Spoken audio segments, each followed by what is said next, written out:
शक्ति भगवान भोलेनाथ की जय। हे महेश्वर, आज कैलाश पर आकर ऐसा लग रहा है जैसे यहाँ का कण कण आनंद का प्रपात बन गया हो। यहाँ की पर्वतमालाओं ने जैसे सत्य, शिव और सुंदर का रूप धारण किया हो। हे महादेव, ऐसा अद्भुत दृश्य और प्रकृति का विलक्षण रूप कभी नहीं देखा। आज महाशिवरात्रि है देवर्षि। प्रभु, शिवरात्रि की महिमा पर आप ही प्रकाश डालिए। सर्वप्रथम जब मैं ज्योतिर्मय स्तंभ रूप में प्रकट हुआ था, वो मार्गशीर्ष मास में आद्र नक्षत्र से युक्त प्रतिपदा का समय था। सर्वप्रथम विष्णु और ब्रह्मा ने मेरे दर्शन किए थे और तभी से यह दिन महाशिवरात्रि के नाम से विख्यात है। हे महेश्वर, इस शुभ दिन का महत्व बताने की कृपा करें। भक्तजन इस रात्रि को शिव कृपा पाने की इच्छा से हमारा पूजन करते हैं, किंतु ये इच्छा पूर्ण होना इतना सरल नहीं। क्यों प्रभु? जब तक हृदय में अज्ञान और अधर्म का साम्राज्य चलता रहेगा, ना तो शिव तत्वों का प्रकाश होगा, ना ही मन का अंधकार मिटेगा। स्वामी, ये शिव तत्व क्या है और इसकी महिमा क्या है? नारद, तुम तो शिव और विष्णु दोनों के ही परम भक्त हो। सती की इस जिज्ञासा का निवारण तो तुम ही कर सकते हो। अवश्य करूंगा महादेव, किंतु इस समय मेरा मन गुरुद्रोह की व्यथा से व्याकुल है। गुरुद्रोह? ये कौन है देवर्षि? एक आदिवासी भील। अभी अभी अपनी आंखों से उसकी व्यथा देखकर आ रहा हूं। किंतु ये गुरुद्रोह है कौन और इसकी व्यथा क्या है? कृपा करके मुझे भी बताइए ना देवर्षि। हे महेश्वर, इससे पूर्व कि मैं देवी सती को उस भील के संदर्भ में कुछ बताऊं, कृपया कर आप मुझे यह बताएं कि जो कुछ उस भील के साथ हो रहा है, ये सब कहीं आप ही की तो लीला नहीं? नारायण नारायण। परम ब्रह्म तत्व को जानने वाला ऐसा प्रश्न नहीं करता नारद। तुम सती की जिज्ञासा का निवारण करो। माता, गुरुद्रोह एक आदिवासी भील है जो अरण्यों में रहकर पशु पक्षियों का शिकार करके अपने कुटुंब का पेट भरता है। आज मैंने अरण्य में क्या देखा कि गुरुद्रोह एक हिरनी पर अपना लक्ष्य साध के उसके पीछे पीछे भाग रहा है। हिरनी की भागने की गति इतनी तीव्र थी कि बहुत प्रयास करने पर भी गुरुद्रोह का लक्ष्य हिरनी पर नहीं लग रहा। देखते ही देखते हिरनी अदृश्य हो गई और गुरुद्रोह हताश और निराश हो गए।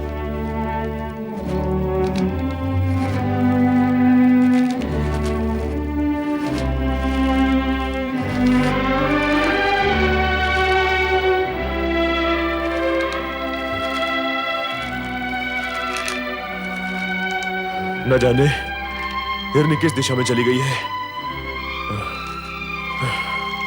इस पेड़ पर चलकर देखता हूं।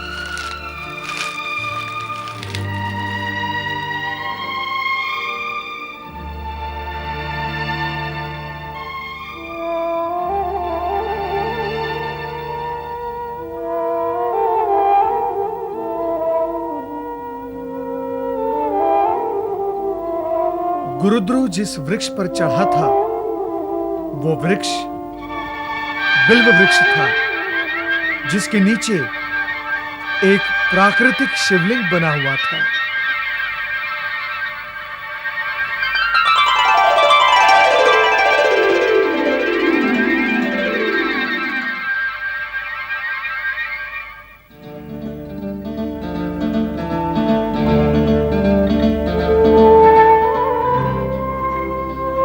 गुरुद्रोह, तू इस निरीह प्राणी के प्राण क्यों हरना चाहता है?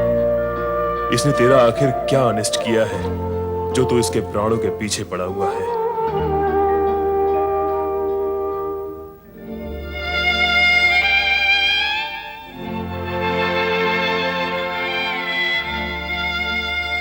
मैं जानती हूँ आपका छोड़ा हुआ तीर शतन पहुंच कर खाली हाथ नहीं लौटता, किंतु आज मुझे देखते ही बख्शा दी।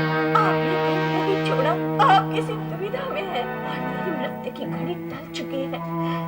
मैं आपकी आभारी हूँ। मेरे पति और बच्चे आपके सदा ऋणी रहेंगे, आपके सदा ऋणी रहेंगे। नहीं नहीं, मेरे मन में कोई दुविधा नहीं है। मुझे तुम्हारा वध करना ही है। मैं आपसे विनती करती हूँ, मुझे छोड़ दीजिए, मेरे बच्चों का अनाथ मत करिए। तुम्हारे बच्चों की चिंता करके यदि तुम्हें छोड़ दिया तो मेरे बच्चे भूख से तड़प तड़प कर मर जाएंगे। नहीं, ये मैं नहीं होने दूंगी।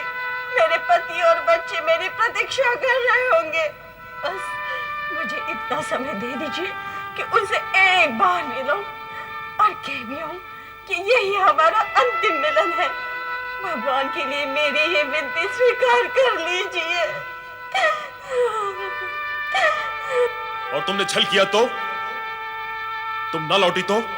मैं एक माँ हूँ, बच्चों की भूख का अर्थ समझती हूँ। मेरे छल के कारण आपके बच्चों का अनिष्ट हो, ये मुझे कभी सहन नहीं होगा। मैं आऊंगी, अवश्य आऊंगी, ये मेरा वचन रहा। प्राणों के भय के आगे वचन झूठे पड़ जाते हैं। और फिर भूखे के सामने पकवानों से भरी थाली या शिकारी के सामने शिकार हो और वो उसे छोड़ दे, ये कैसे संभव हो सकता है?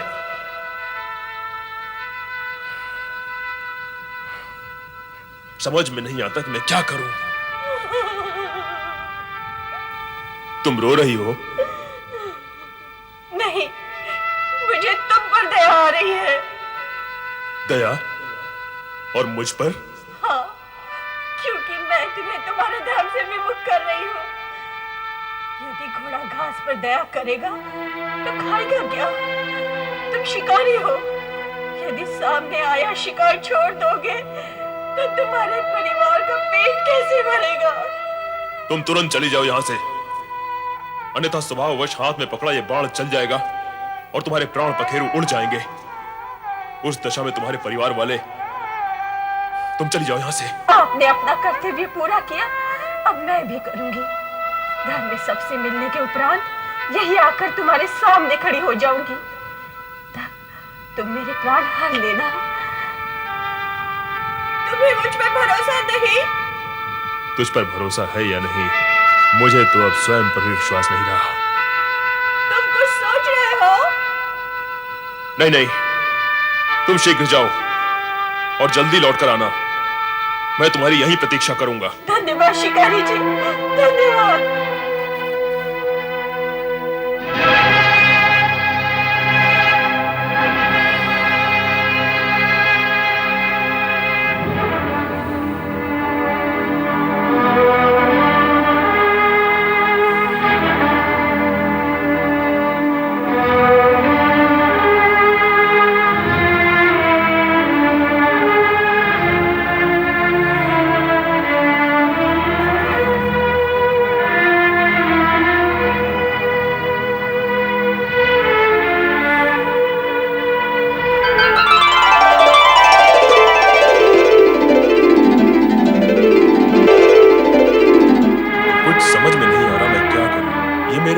क्या हो रहा है? दया, ममता, करुणा, मैंने तो इन भावों को पहले कभी नहीं जाना, कभी नहीं समझा। मुझे अपने आप को संभालना होगा। शिकार करना मेरा कर्म है, मेरा धर्म है, मैं उसे नहीं छोड़ सकता।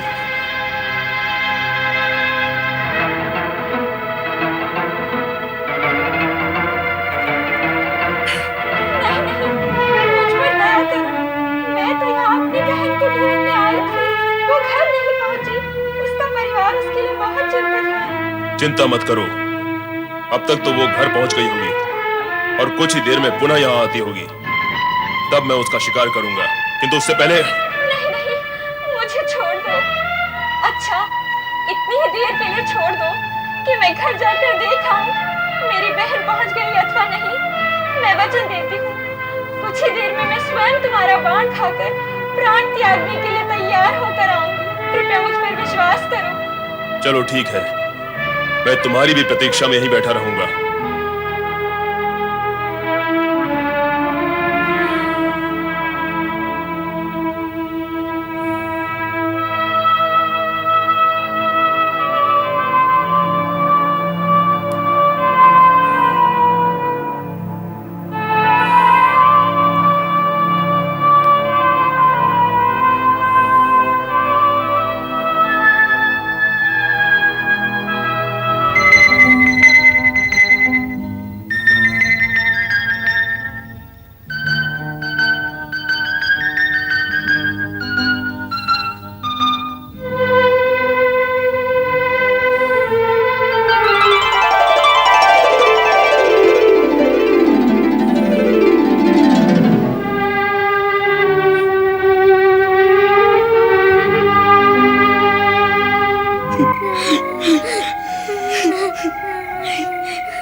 कहा, पूरा वन छान मारा, उनका पता कहीं नहीं लगा। मुझे तो शंका है कि कहीं तुम्हारे पिताजी किसी शेर, चीते या भालू का शिकार न बन चुके हो। नहीं नहीं, ऐसा नहीं।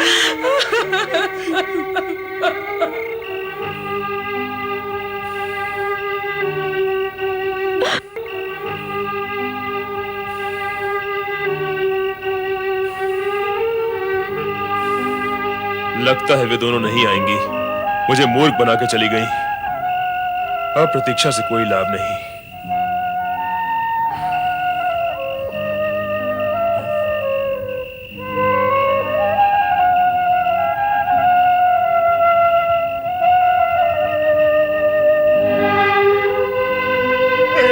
मुझे मत मारो, मैं तो यहाँ अपनी पत्नी को ढूंढने आया था। सच कहो, क्या तुमने उसका वध कर दिया? नहीं, वो मुझसे कहकर गई थी कि तुम लोगों से मिलकर लौटेगी, किंतु लौट कर आई नहीं। लगता है अपने वचन से फिर गई है। मैंने सारा दिन उसकी प्रतीक्षा में गंवाया है। मेरे बच्चे भूख से तड़प रहे होंगे, मेरी पत्नी मेरे लिए चिंतित होगी। अब मैं तुम्हें ही अपना लक्ष्य बनाता हूं। मैं तुम्हें नहीं छोड़ूंगा। मत छोड़ना, किंतु इतनी विनती है, मुझे एक बार अपनी पत्नी से मिल लेने दो, फिर मैं स्वयं तुम्हारे सामने बाढ़ खाने के लिए सहज खड़ा हो जाऊंगा। ठीक है, तुम भी जाओ, किंतु शीघ्र आना, बहुत विलंब हो गया है।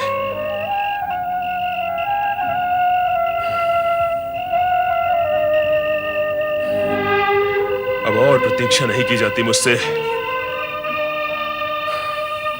न जाने क्यों मुझे ऐसा लग रहा है वो दोनों हिरनियां और ये हिरन तीनों ही सच बोल रहे थे। तीनों ही अपने वचन के पक्के हैं।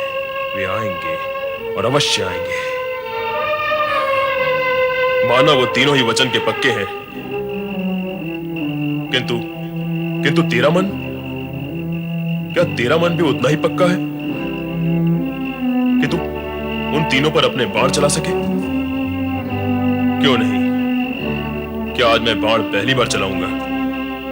आज तक मैंने कितने ही बाण चलाए और कितने ही पशु पक्षियों को तड़प तड़प कर प्राण त्यागते हुए देखा। शिकार करना मेरा कर्म है और उससे परिवार को पालना भी मेरा धर्म है। सत्य है, किंतु आज न जाने क्यों मेरे अंदर दया और करुणा के स्रोत फूट पड़े हैं। वाह, अगर दया और करुणा के स्रोत इस तरह फूटते रहे, फिर तो तुम अपने परिवार का भरण पोषण कर चुके। मेरी समझ में नहीं आ रहा है आज मैं किस विचित्र से धर्म संकट में फंस गया हूं। प्रत्यंचा खींचते हुए मेरे हाथ क्यों कांप रहे हैं? क्यों ऐसा क्यों हो रहा है?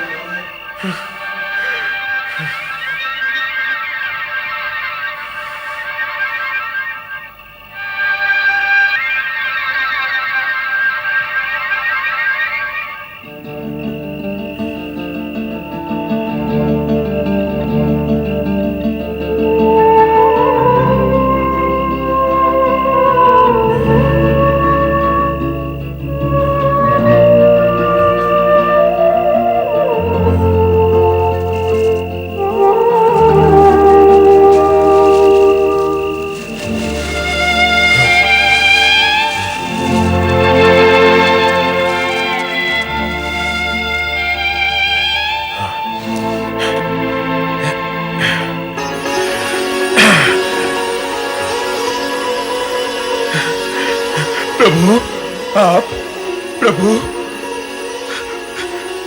प्रभु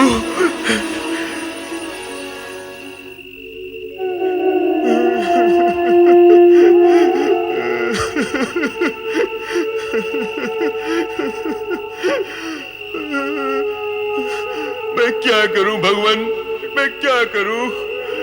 निर्दोष जीवों की हत्या करना मुझे अच्छा नहीं लगता, परंतु अपने परिवार का भरण पोषण करने के लिए मुझे ये पाप भी करना पड़ता है। अब आप ही बताइए प्रभु, मैं क्या करूं? क्योंकि यदि एक और जीव की हत्या पाप है, तो दूसरी दूसरी ओर जीवों को भूखा रखकर उन्हें मृत्यु की ओर ढकेलना भी तो पाप ही है। मैं कौन सा पाप करूं, या कोई भी पाप ना करूं तो क्या करूं? मेरा मार्गदर्शन करिए भोलेनाथ, मेरा मार्गदर्शन करिए। मुझ पापी का कल्याण कीजिए प्रभु। वो भील आंसू बहा बहा कर आपको पुकार रहा है, आपकी सहायता मांग रहा है। उसकी व्यथा का अंत कीजिए महादेव, उसका मार्गदर्शन कीजिए।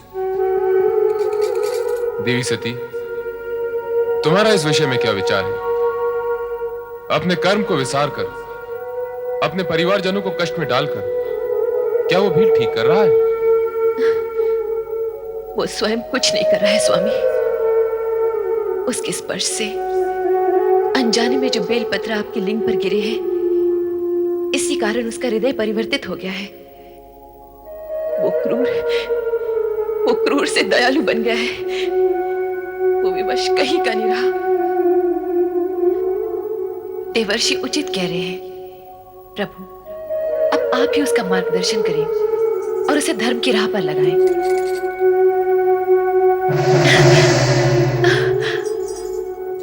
माता, प्रभु ने मेरी विनती सुन ली, मेरी प्रार्थना सार्थक हुई। अब उस भील का उद्धार अवश्य हो जाएगा। नारायण नारायण नारायण। मुझे सद्बुद्धि दो भगवान, मुझ पर दया करो, मेरा कल्याण करो प्रभु, मेरा कल्याण करो भोलेनाथ।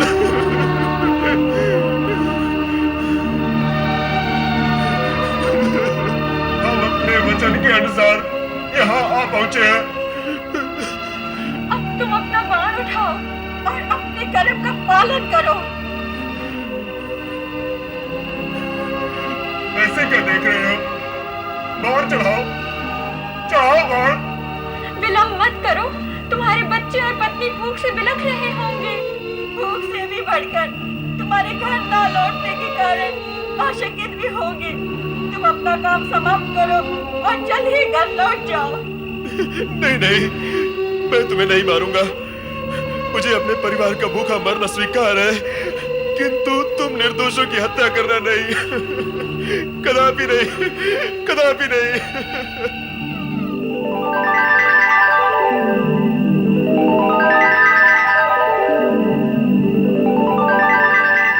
भोलेनाथ, भोलेनाथ।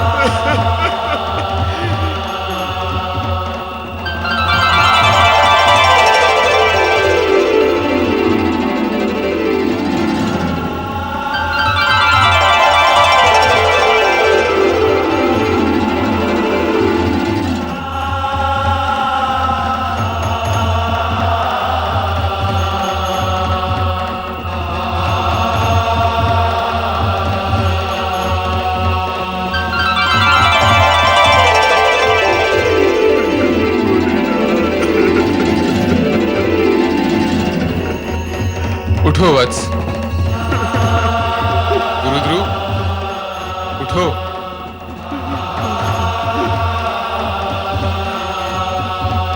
आओ वत्स।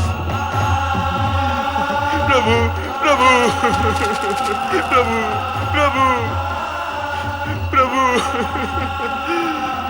मुझे धर्मी को आपने साक्षात दर्शन दिए हैं। इस हत्यारे पापी पर इतनी कृपा क्यों? मैं इसके योग्य नहीं प्रभु, मैं इसके योग्य नहीं। गुरुध्रुव, हत्या करना पाप है, किंतु कर्म नहीं करना भी तो पाप है। और तुम्हारा तो कर्म ही ऐसा है जो तुम्हें न चाहते हुए भी पाप का भागी बना देता है। किंतु आज से तुम्हें ऐसा काम नहीं करना पड़ेगा जो तुम्हें पाप और आत्मग्लानि के बोझ तले दबाता जा रहा है। प्रभु, किंतु इतनी कृपा मुझ जैसे दीनहीन व्यक्ति पर क्यों? क्यों प्रभु? आज महाशिवरात्रि है। आज के इस पावन दिन बिल्व पत्रों से मेरी पूजा करने के पुण्य के फल स्वरूप तुम्हारा यह कायाकल्प हुआ है। और तुम तीनों ने आज के इस पावन दिन अपना दिया हुआ वचन पूरा कर दिखाया ये देवी रूप उसी का फल है। तुम्हें मृग योनि से अपनी स्वाभाविक दिव्य योनि प्राप्त हुई। ओम नमः शिवाय। पिताजी, तुम सब इस रूप में? ये सब तुम्हारी भक्ति का प्रसाद है। आज महाशिवरात्रि के दिन मेरी पूजा करने के फलस्वरूप तुम अपने पूर्व पापों से मुक्त हो गए और श्रृंगवेरपुर के राजा बन गए हो। वह और राजा? हाँ, अपने परिवार सहित वहां जाकर शिव आराधना को मन में उतारकर राज सुख का उपभोग करो। त्रेता युग में विष्णु के अवतार भगवान राम से तुम्हारी भेंट होगी और तुम उनके उत्तम मित्र के रूप में जाने जाओगे। जो आज्ञा भगवान शिव शंकर, जो आज्ञा। तुम तीनों दिव्य धाम के लिए प्रस्थान करो। जो आज्ञा प्रभु। गुरुध्रुव, महाशिवरात्रि के दिन तुमने शिव आराधना करके शिव भक्तों के अध्याय में अपना नाम अमर कर दिया है। जो भी शिव भक्त महाशिवरात्रि के दिन तुम्हारी ये कथा सुनेगा, उसे वो सारे पुण्य प्राप्त होंगे जो तुम्हें हुए हैं। कल्याण भव।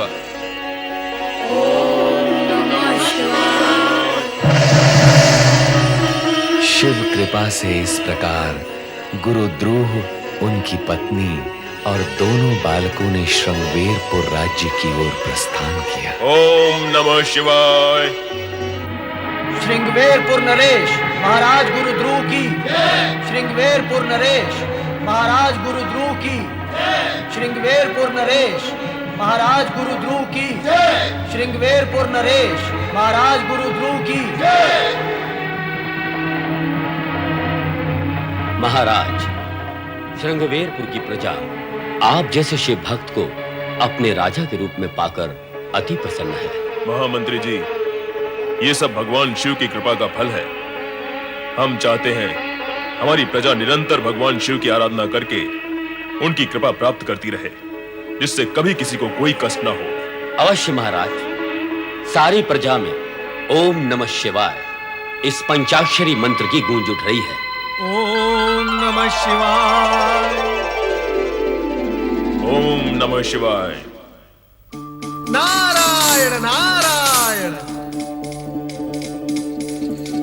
महामंत्री का कथन अत्यंत सत्य है महाराज। महाशिवरात्रि की रात्रि को आपके मन में जो शिव भक्ति की ज्योति प्रकट हुई थी, उसी के प्रभाव से आपको ये शिव भक्त प्रजा और श्रृंगवेरपुर राज्य प्राप्त हुआ है। ओम नमः शिवाय। मुझे सब स्मरण है देवर्षि। मुझे ये भी स्मरण है कि उस रात आप ही ने मुझे बिल्व पत्र के पेड़ पर बैठे देखा था और नारायण नारायण। और मैं वहां से सीधा शिव सती के शरण में कैलाश पहुंच गया था। राजन, आप अत्यंत भाग्यवान हैं। महाशिवरात्रि के दिन आपके हाथों हुई शिव भक्ति और पशुवत से विरक्ति के कारण शिव भक्ति में और उसके इतिहास में आपका नाम अमर हो गया है। स्वयं शिवजी और माता सती आपकी शिव भक्ति की प्रशंसा करते हैं। ये सब आपकी कृपा है देवर्षि।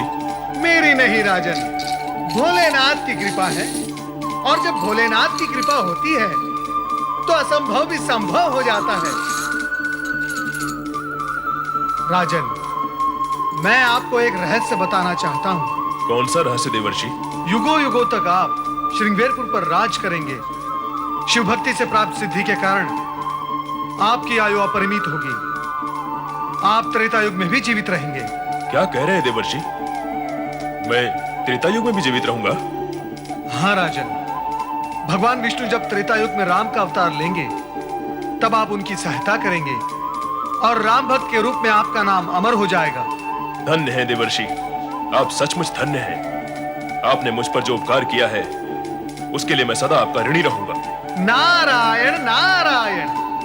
मैं तो शिवजी का छोटा सा सेवक हूँ। उपकार तो आपको भोलेनाथ का ही मानना होगा राजन, क्योंकि उनकी इच्छा से ही आपको शिव भक्ति प्राप्त हुई है। और इस उपकार का ऋण चुकाने के लिए आपको अपने राज्य में स्थान स्थान पर शिव मंदिरों का निर्माण करना होगा, जिससे शिव भक्ति की गूंज संसार में गूंज उठे। ऐसा ही होगा देवर्षि, ऐसा ही होगा। हम राज्य के कोने कोने में शिवालयों का निर्माण करवाएंगे और हर शिव पर्व पर उत्सव मनाएंगे, और ये सब भोले शंकर की कृपा से होगा। ओम नमः शिवाय। राजन, जानते हो, इसी ओम नमः शिवाय के प्रभाव से वो हिरण और हिरणी कहां पहुंच गए जिन्हें आपने प्राणदान दिया था? नहीं देवर्षि, बताइए वे कहां हैं? महाशिवरात्रि को अपना वचन निभाने और शिव भक्ति में सहयोग करने के कारण वे पशु योनि को त्याग कर सीधे स्वर्गलोक पहुंच गए हैं। स्वर्गलोक में? हाँ राजन, अब मैं स्वर्गलोक पहुंचकर उन्हें भी ओम नमः शिवाय की महिमा सुनाऊंगा। नारायण नारायण।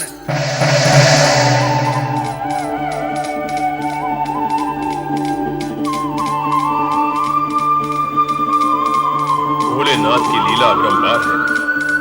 बोलो ओम नमः शिवाय, ओम नमः शिवाय, ओम नमः शिवाय। देवीशा जी, आपका ये संग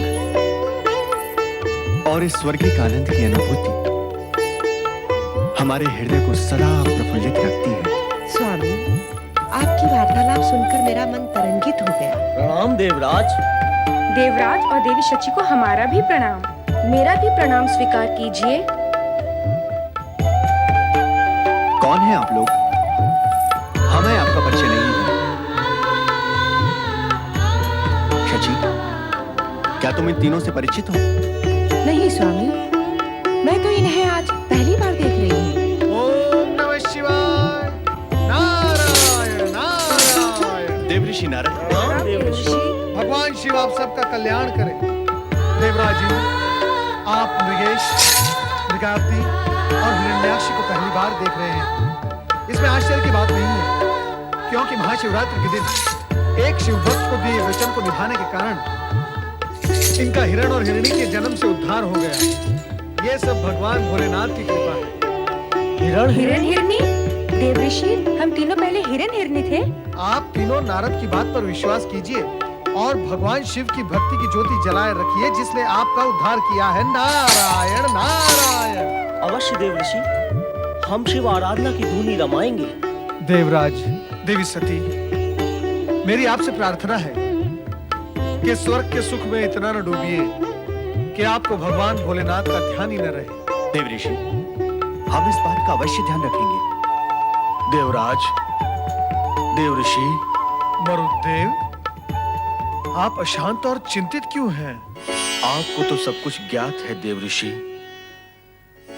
भगवान शिव ने मेरी पुत्री सुयशा की आराधना का कोई उत्तर नहीं दिया, इसी हेतु चिंतित हूं और अपनी इसी चिंता को व्यक्त करने हेतु देवराज के पास आया हूं। मारुदेव, भगवान शिव की आराधना करने वाले भक्त की चिंता तो स्वयं भगवान शिव ही मिटा सकते हैं। अवश्य मिटाएंगे। नारायण नारायण।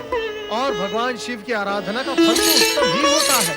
आप देख नहीं रहे मारुदेव, मृगेश, मृगावती और हिरण्याक्षी को आपकी पुत्री सुयशा की प्रार्थना भी भगवान शिव अवश्य सुनेंगे, शीघ्र ही सुनेंगे। नारायण नारायण। मेरी पुत्री सुयशा ने शिव के विशेष सेवक नंदी को मन ही मन अपना पति मान लिया है, परंतु नंदी शिव की सेवा में लीन होकर सब कुछ भूल गए हैं। आप मेरी पुत्री पर दया कीजिए देवऋषि, उसके वियोग का अंत कीजिए। यह काम तो भगवान शिव की कृपा से ही संभव होगा। हाँ, मैं आपकी विनती उन्हें सुना दूंगा।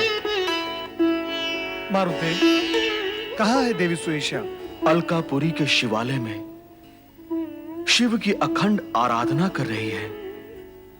ओम नमः शिवाय, ओम नमः शिवाय, ओम नमः शिवाय, ओम नमः शिवाय, ओम नमः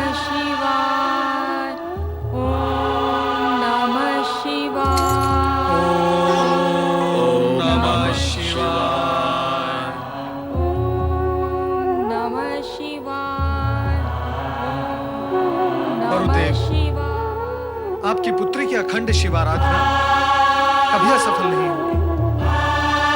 भगवान भोलेनाथ की कृपा से आपकी पुत्री का नाम नंदी की भांति शिव भक्तों में अमर हो जाएगा। आप निश्चिंत रहें।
देवर्षि, हम आपके दर्शन करके धन्य हो गए। हाँ देवर्षि, आपने तो लंबे समय से हमारी सुधि ही नहीं ली। क्या हमसे कोई अपराध हो गया देवर्षि? नारायण नारायण। नंदी, तुमसे एक ऐसा अपराध हुआ है जो क्षमा के योग्य नहीं। क्या कह रहे देवर्षि? नंदी तो शिव गुणों में सर्वोत्तम है। शिव की सेवा इसके जीवन का व्रत है। नंदी से कोई अपराध हो, यह असंभव है। माता सती, मैं आपकी बात का समर्थन करता हूँ, किंतु जो कुछ मैं देख कर आ रहा हूँ उसे असत्य कैसे कह सकता हूँ? हो सकता है नंदी को इस अपराध का ज्ञान ही न हो, परंतु माता। परंतु क्या देवर्षि? आप स्पष्ट क्यों नहीं बताते कि मैंने अपराध क्या किया है? भोलेनाथ, हे शिव शंकर, आंखें खोलिए और हम सब पर अपनी कृपा दृष्टि डालिए। पहले आप ये बताएं कि मेरा अपराध क्या है? शिव शिव शिव शिव शिव शिव शिव जी के सम्मुख मैं कौन होता हूं तुम्हें अपराधी बताने वाला? हे शिव शंकर, आंखें खोलकर अपने भक्त नंदी की व्यग्रता शांत कीजिए। देवऋषि नारद, जहां जहां आप जाते हैं व्यग्रता आपके साथ साथ चली आती है। नारायण नारायण। भोलेनाथ, मैं भी आप ही का सेवक हूं, मुझ पर ऐसे आरोप न लगाइए। मैं तो किसी की आराधना का संदेश लेकर आपके पास आया। आराधना का संदेश? तुम किसकी आराधना के संदेश की बात कर रहे हो नारद? भोलेनाथ, आपसे संसार की कौन सी बात छुपी है जो आप मुझसे पूछ रहे हैं? आपको ज्ञात है कि नंदी का अपराध भी उसी आराधना से जुड़ा हुआ है। नारायण नारायण। देवर्षि, अधिक आश्चर्य में न डालिए, हमें समझाइए कि बात क्या है। व्यग्र न हो सती, नंदी तो हमारा अंश है, उसके साथ तो अपराध की कल्पना भी नहीं की जा सकती। ये तो देवऋषि नारद की अपनी शैली है, सबको चकित कर देनी। इनकी शैली कुछ भी हो, मैंने क्या अपराध किया ये तो बताइए प्रभु। भोलेनाथ, आप कुछ कहते क्यों नहीं? हाँ प्रभु, कुछ तो कहिए, हमारी व्यग्रता दूर कीजिए। देवी सती, शिवगणों के अध्यक्ष नंदी कथा से तो तुम अपरिचित नहीं, परंतु नंदी संभवतः हमारी भक्ति में लीन होकर पिछली बातें भूल गए। इन्हें पति रूप में स्वीकार करने वाली मरुदेव की पुत्री देवी स्वेशा नंदी को पति रूप में पाने से वंचित होकर अलकापुरी शिवालय में मेरी आराधना कर रही है। यही नंदी का अपराध है, क्यों देवऋषि? हाँ देवादिदेव, नंदी को इस कर्तव्य का स्मरण कराने हेतु मैं यहाँ आया हूँ। देवी सती, उस घटना का स्मरण कीजिए जब हम शिलाद ऋषि की तपस्या की पुकार सुनकर उनके पास गए थे। तब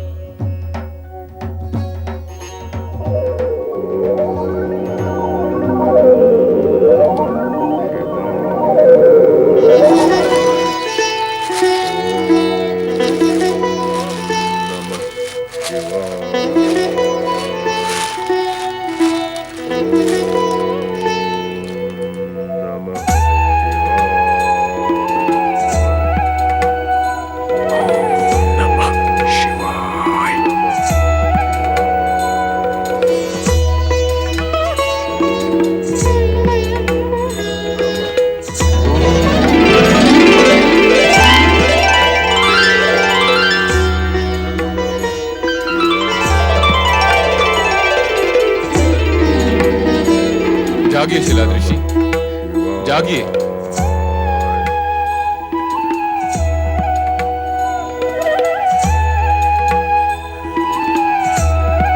जय भोलेनाथ।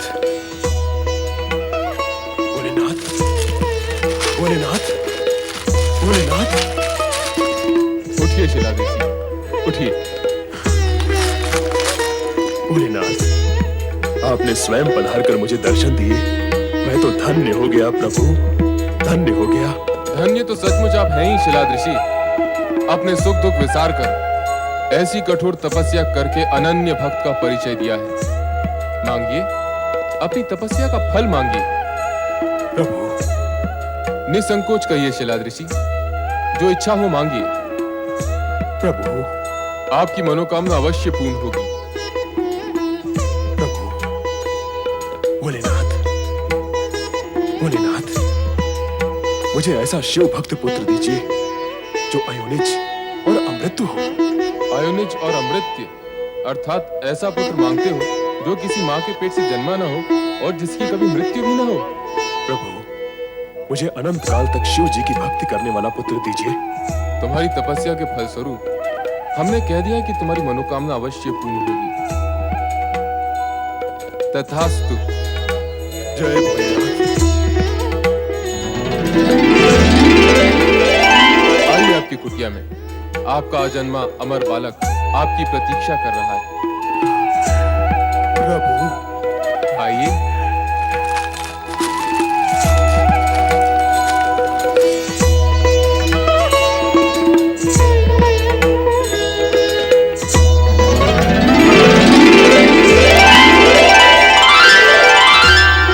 आश्चर्य, आश्चर्य। वर्षों पर्यंत तपस्या करने के पश्चात कुटी वैसी की वैसी। गौ माता, गौ माता, मुझे क्षमा करें।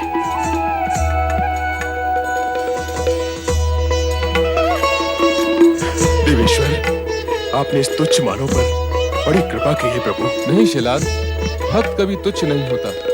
वो तो सदा अपने आराध्य देव की कृपा से संपन्न रहता है।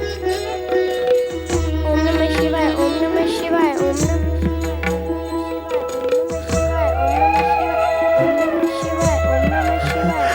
बालक का स्वर।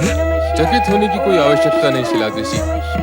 भीतर मेरा ही अंश रुद्र अवतार नंदी आजन्मा आपका पुत्र है। भोलेनाथ, मेरा बेटा। भोलेनाथ, मेरा बेटा। ओम नमः शिवाय, ओम नमः शिवाय, ओम नमः शिवाय, ओम नमः शिवाय, ओम नमः शिवाय, ओम नमः शिवाय। मेरा पुत्र। शांत हो जाओ बेटा, शांत हो जाओ।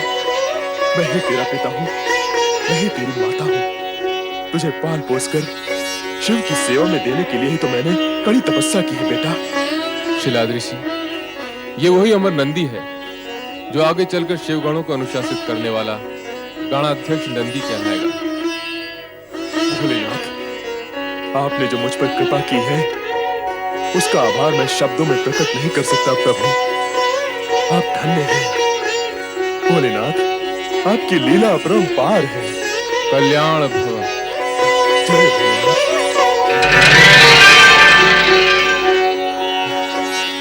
बेटा, बेटा, मेरा बेटा। जय शिव शंभो, जय शिव शंभो, जय शिव शंभो, जय शिव शंभो, जय शिव शंभो, जय शिव शंभो, जय शिव शंभो।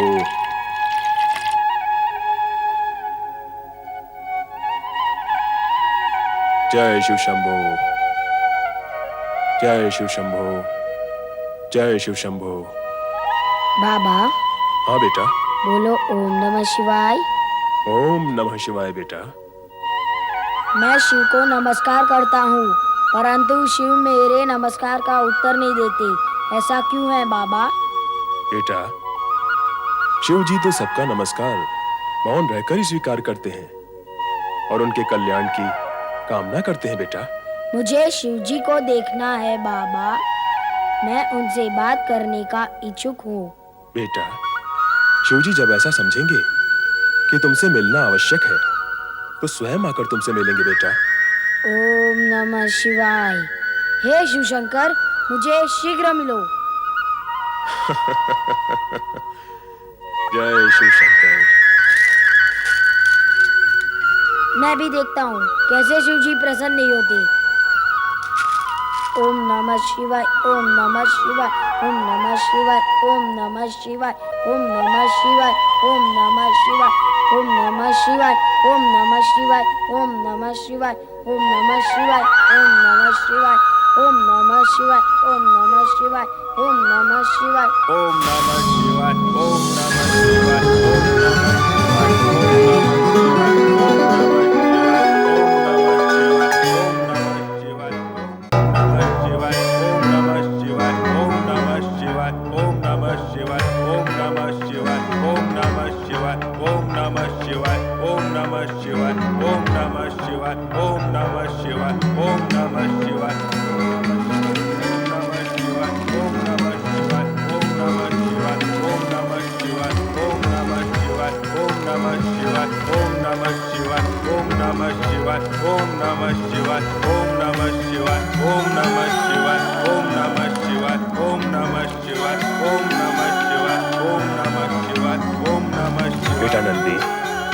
बेटा नंदी, पिछले कई दिनों से तूने कुछ भी नहीं खाया है, अब तो खा ले।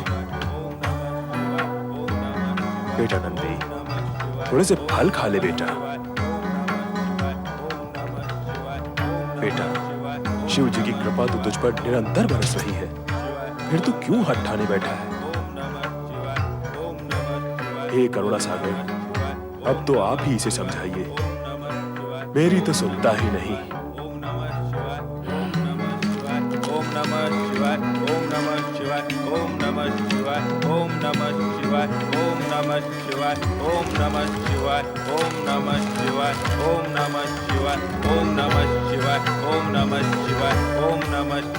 समस्त जगत की घटना चक्र से अनभिज्ञ करुणा सागर भोलेनाथ के अंश नंदी का जीवन एक नए मोड़ और एक नवीन स्पंदन व अनुभूति के मार्ग से होकर मरुत देव की पुत्री सुयशा से जुड़ जाएगा।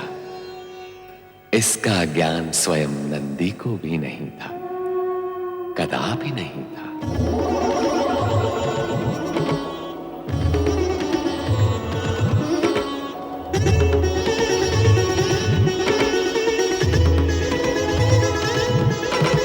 वो देखो, हाँ